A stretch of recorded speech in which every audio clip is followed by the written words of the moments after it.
Bienvenue dans À la découverte de l'énéagramme, le podcast qui vous guide dans la compréhension de votre personnalité pour mieux vous connaître et mieux aimer les autres. Aujourd'hui, cap sur le type 1, le perfectionniste, aussi appelé le réformateur. Si vous avez un fort sens du devoir, une quête de justice et une exigence élevée envers vous-même, cet épisode est pour vous. Qui est le type 1 ? Le type 1 est souvent reconnu pour son sens aigu de l'éthique, son besoin d'améliorer le monde et son désir de faire ce qui est juste.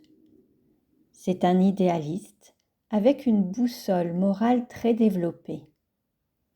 Il croit profondément qu'il a une bonne façon de faire les choses et il cherche à s'y conformer ou à la faire respecter. Mais le désir de bien faire peut rapidement devenir une pression intérieure intense. Le type 1 vit souvent avec une voix critique dans sa tête, une sorte de juge intérieur qui commente, corrige et exige toujours plus. Sa motivation profonde. Le type 1 cherche à être bon, intègre et irréprochable. Il veut éviter l'erreur, l'injustice et surtout ne pas être perçu comme mauvais. Quelle est sa plus grande peur ? Être défectueux, imparfait ou moralement répréhensible. Comment le type 1 gère-t-il le stress ? Sous stress, le type 1 devient rigide, contrôlant, voire critique envers lui-même et les autres.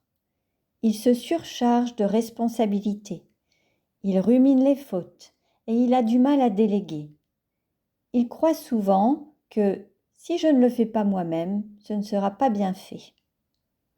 Le stress peut aussi l'amener à ressentir une colère intérieure qu'il a souvent appris à réprimer. Résultat, cette tension s'accumule, se transforme en frustration, voire en burn-out. En amour et en relation. Le type 1 aime avec engagement et sincérité. Il cherche à bien faire, à soutenir l'autre, à respecter ses promesses. Mais il peut aussi devenir exigeant ou donner des conseils non sollicités, pensant aider, alors qu'il donne l'impression de vouloir corriger. Ce qu'il a besoin d'apprendre, la compassion pour lui-même autant que pour les autres, lâcher prise, accepter que la perfection n'est pas toujours nécessaire ni atteignable. Une clé de croissance. Pour le type 1, le chemin d'évolution passe par l'acceptation. Accepter que l'imperfection fait partie de la vie. Pratiquer la douceur intérieure et apprendre à se libérer de l'autocritique permanente. La méditation, l'autocompassion ou encore l'EFT, Emotional Freedom Technique, peuvent être de merveilleux outils pour apaiser le mental et reconnecter à l'instant présent. Une affirmation à se répéter : je suis digne et précieux, même dans mes imperfections. Si vous vous reconnaissez dans le profil du type 1, je vous propose un accompagnement personnalisé pour apprendre à gérer votre stress, calmer cette exigence intérieure et retrouver une relation plus bienveillante avec vous-même.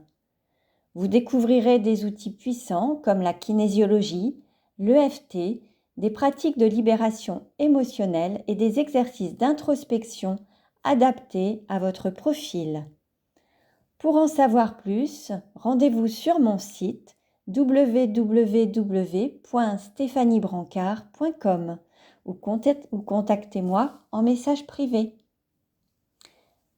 Dans le prochain épisode, nous parlerons du type 2, le serviteur ou l'altruiste, celui qui aime, parfois jusqu'à l'oubli de soi. Prenez bien soin de vous et souvenez-vous, la connaissance de soi est le début de toute transformation. À très bientôt dans À la découverte de l'énéagramme.